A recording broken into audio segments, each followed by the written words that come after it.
Bismillahirrohmanirrohim. Assalamualaikum warahmatullahi wabarakatuh. Ya, kembali lagi hari ini kita akan belajar tentang meyakini hari akhir, mengakhiri kebiasaan buruk dengan tema kejadian kiamat kubro.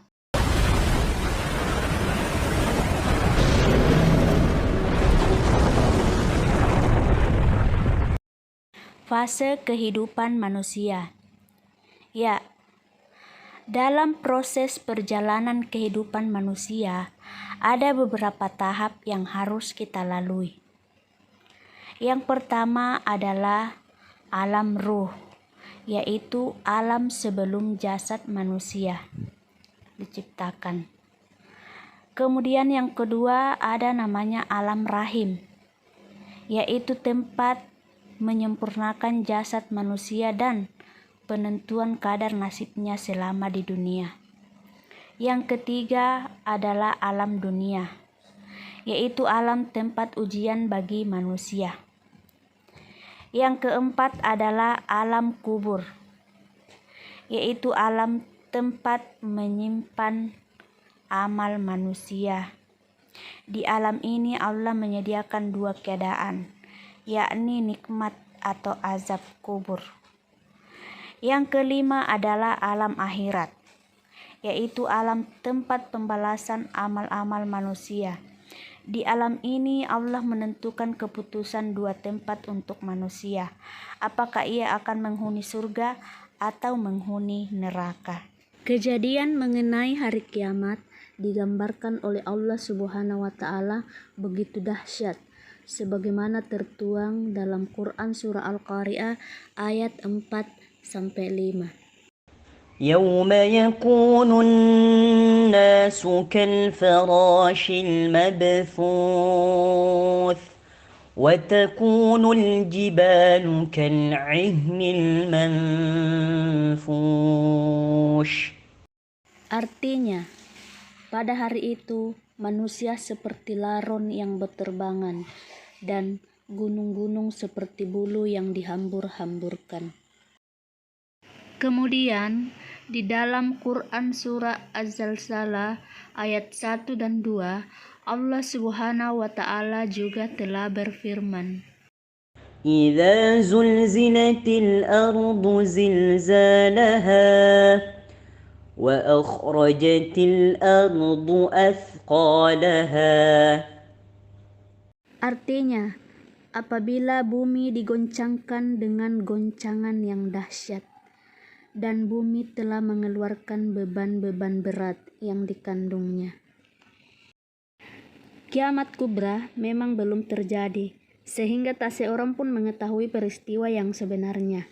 Namun, kita mengetahuinya dari firman Allah Subhanahu wa Ta'ala dan hadis Nabi Muhammad sallallahu alaihi wasallam. Adapun kejadian kiamat kubra digambarkan oleh Allah Subhanahu wa Ta'ala sebagai berikut.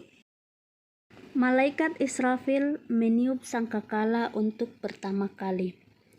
Semua makhluk akan mati kecuali yang dikehendaki hidup oleh Allah Subhanahu wa Ta'ala.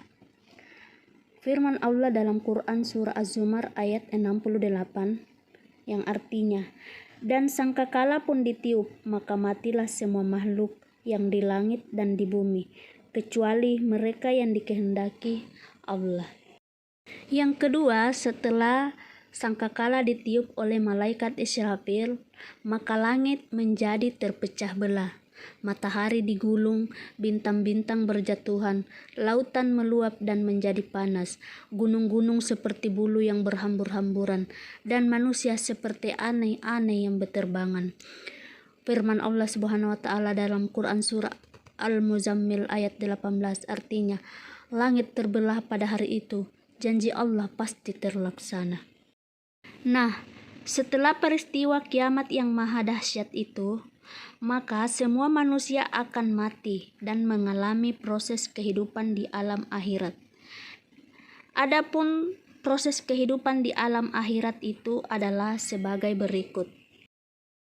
Yang pertama adalah alam barzah atau dikenal juga dengan alam kubur. Merupakan pintu gerbang menuju akhirat atau batas antara alam dunia dan alam akhirat. Di alam kubur, manusia akan bertemu, ditanyai, dan diperiksa oleh malaikat Mungkar dan Nakir tentang segala amal perbuatannya ketika menjalani kehidupan di dunia. Proses yang kedua adalah Yaumul Ba'as. Yaumul Ba'as adalah hari dibangkitkannya manusia dari alam kubur untuk diarahkan menuju ke padang mahsyar. Kebangkitan manusia ini akan terjadi setelah ditiupkan sangkakala yang kedua oleh malaikat Israfil. Seluruh manusia mulai zaman Nabi Adam alaihissalam sampai manusia terakhir bangkit dari kubur. Adapun keadaannya sesuai dengan amal perbuatannya selama dia hidup di dunia.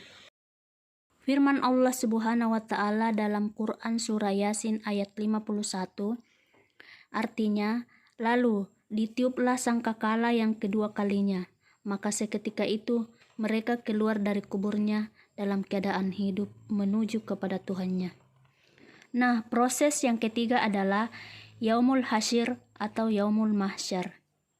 Adalah hari dikumpulkannya seluruh manusia yang telah dibangkitkan dari kuburnya di sebuah padang yang sangat luas bernama Padang Mahsyar. Di Padang Mahsyar, keadaan manusia sangat susah. Tidak ada yang dapat menolong kecuali hanya pertolongan yang datangnya dari Allah Subhanahu wa taala. Coba perhatikan Quran surah Az-Zumar ayat 69. Dan bumi padang mahsyar menjadi terang menderang dengan cahaya keadilan Tuhannya, dan buku-buku perhitungan perbuatan mereka diberikan kepada masing-masing.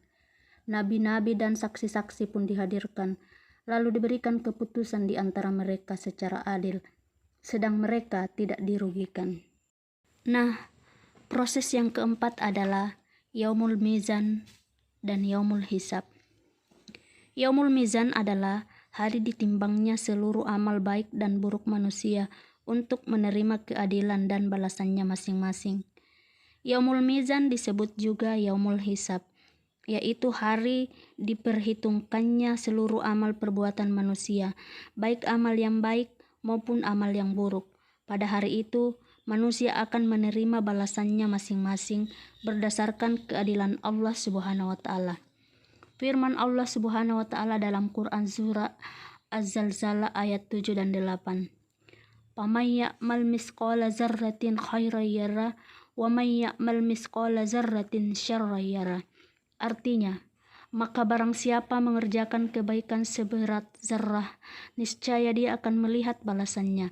Dan barang siapa yang mengerjakan kejahatan seberat zarrah, niscaya dia akan melihat balasannya. Selanjutnya, proses yang terakhir adalah surga dan neraka. Allah Subhanahu wa taala memiliki sifat yang maha adil, karena seluruh perbuatan manusia akan diadili. Seluruh amal baik dan amal buruk manusia akan mendapatkan balasannya. Tidak ada satupun perbuatan yang luput dari keadilan Allah Subhanahu wa taala. Nah, balasan Allah Subhanahu wa taala terhadap perbuatan baik tentu balasan yang sangat menyenangkan dan memuaskan.